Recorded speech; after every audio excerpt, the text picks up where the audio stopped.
Special lecture of Professor Chung-yang Kim after the Asian economic crisis of 1997, which was held on 28th of June 1998 at the Grand Conference Room of the Hilton Hotel Zurich. The participants were almost the bankers, financial experts from UBS, Credit Suisse, etc.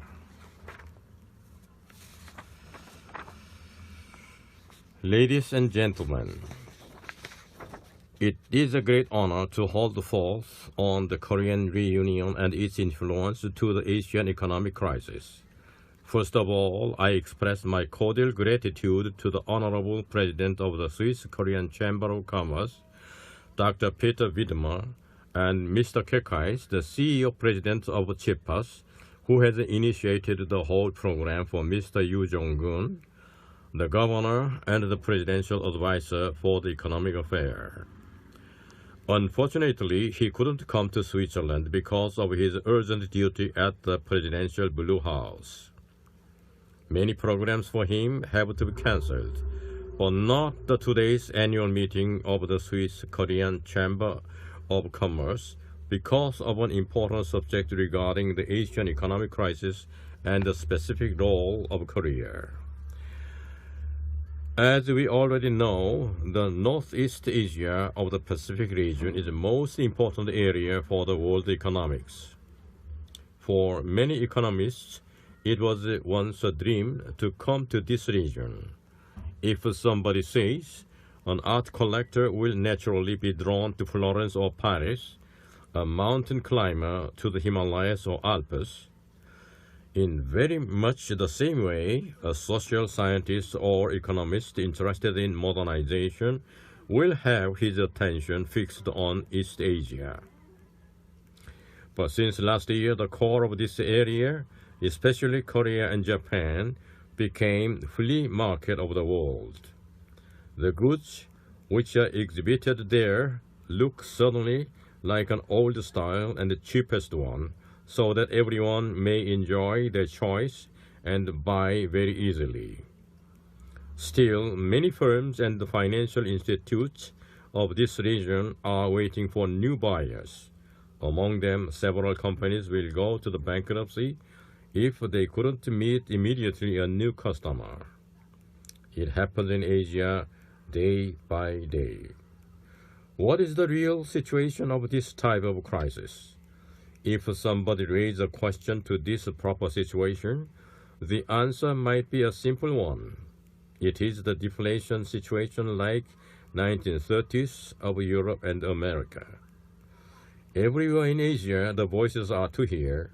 In spite of some risk factors, now is the big chance to own something. Now is the big chance to invest. The famous German social philosopher Max Weber has once spoken about the uniqueness of the European development of economies and societies. His well-known work, The Protestant Ethic and the Capitalistic Spirit, in German, Protestantische Ethik und der kapitalistische Geist, corroborated the Western phenomenon on the basis of the Christian way of life. It was the philosophical prediction immediately after the First World War on 1919. According to this prediction, the places where the non-Christian religions dominate, like Buddhism, Islam, Confucianism, are seldom to expect a socio-economic development like the European. Thus, our 20th century has begun by the initiatives of Europe and America. The so-called Atlantic era has brought the plenty, richness, and prosperities during the first half of the century on the basis of the Christian ethics and the capitalistic spirit. After the Second World War, a new era has dawned, the Age of Pacific. This new age has brought another type of social development with the extraordinary rapid growth of economics, which could be never seen before. From the 1950s onward, Japan. From the 1960s onward, South Korea, Hong Kong, Taiwan.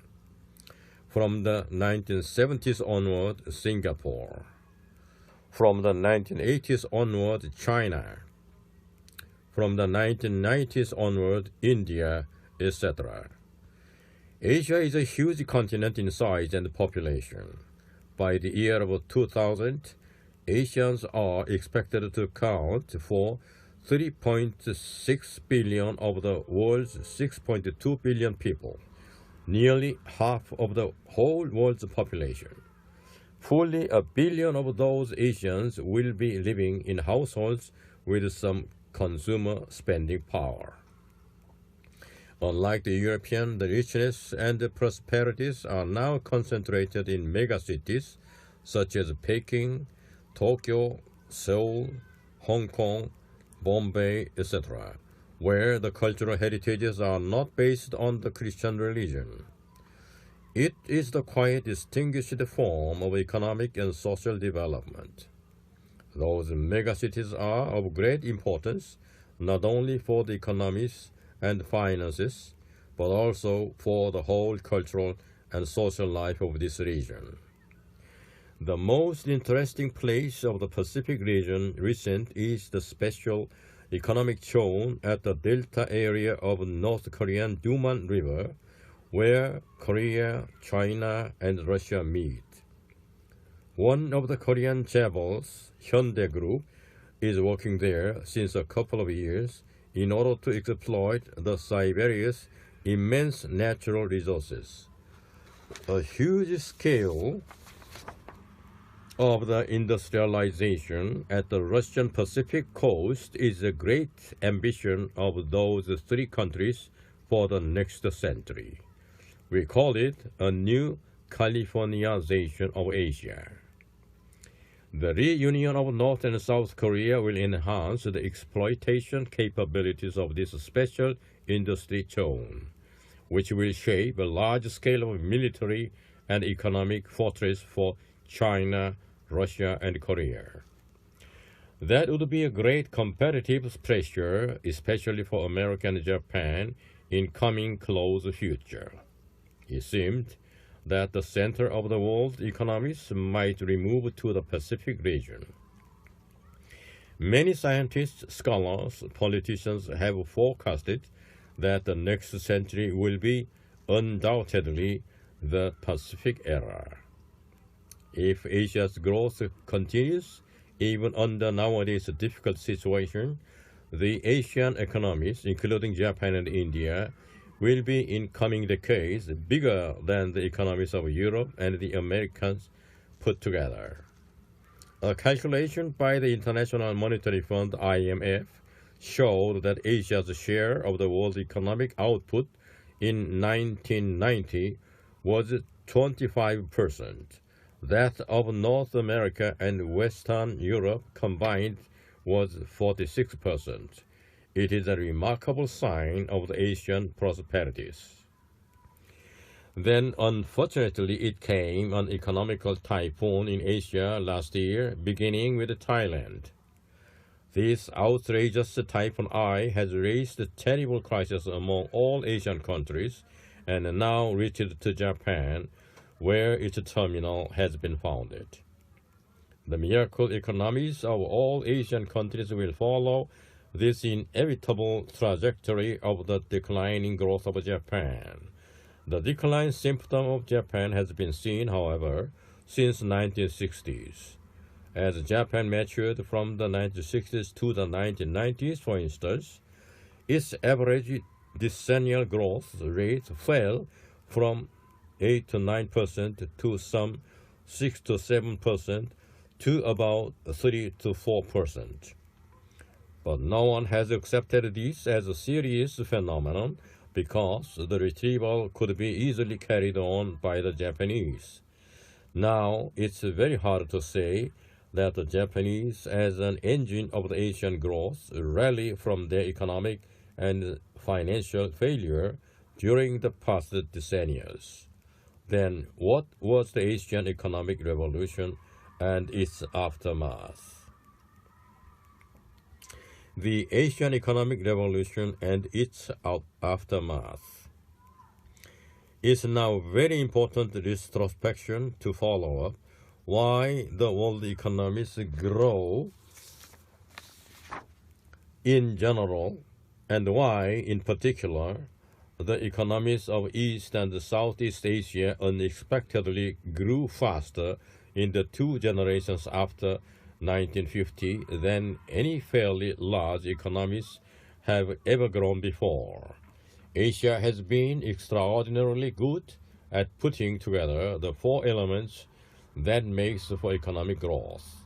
3 of these elements are straightforward.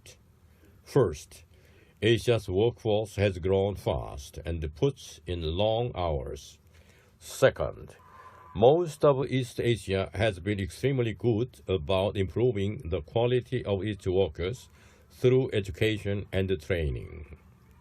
Third, Asian countries have injected unusually large amounts of capital, of machines and equipments into their economies in early stage, something which their exceptionally high savings rates have allowed them to finance. The 4th element of growth, productivity, or the efficiency with which the other 3 elements are combined, has always been much harder to understand. This is because it sums up many of the deepest influences on the workings of an economy and society. The spread and use of technology, the fit of the society's culture and values with the demands of modern economic life, the country's receptiveness to new ideas and foreign influence. Asia's productivity improved significantly over the years from 1950 to 1990. It's the main reason of improvement why the Asian countries were so open to the influence of new ideas of all sorts, especially those from abroad. Whether brought to Asia through foreign trade, foreign investment, or foreign technology. Now, we should raise 2 big questions. Will it continue once again in Asia to grow as fast as it did in the past decenniums? Is the rise of Asia in this style good or bad for the world? Many scholars have predicted that around the year of 2000, Asia's economic growth will suddenly slow down. However, the stagnation and regression of the Asian growth has been occurred previously. Is there a significant element in the slowdown?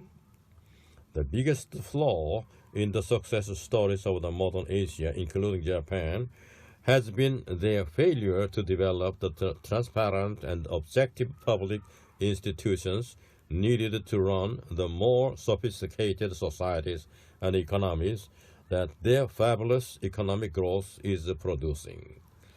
One aspect of this failure has been the widespread dawdling in most Asian countries over building the infrastructure of the modern economy until circumstances force them to. Much of Asia will be forced into these public investments towards the end of the century. No country will be more affected than China, which has the continent's most awful dearth of the physical infrastructure and the public institutions of the 21st century society. As it struggles to build these things, China's growth rate in the decades between 2000 and 2020 will be some 50% lower than its growth rate in 1980 to 2000. Early in the 1990s, Asia's growth began feeding off itself in the sense that the trade of Asian countries, including Japan, among themselves became worth more than their trade with the West. The fate of China first, and India in due course, will begin to sway the economic destiny of the whole of Asia. And as the fast-starting China begins to slow down, slow-starting India will begin to speed up. Under these circumstances, what will be happened in the Korean Peninsula?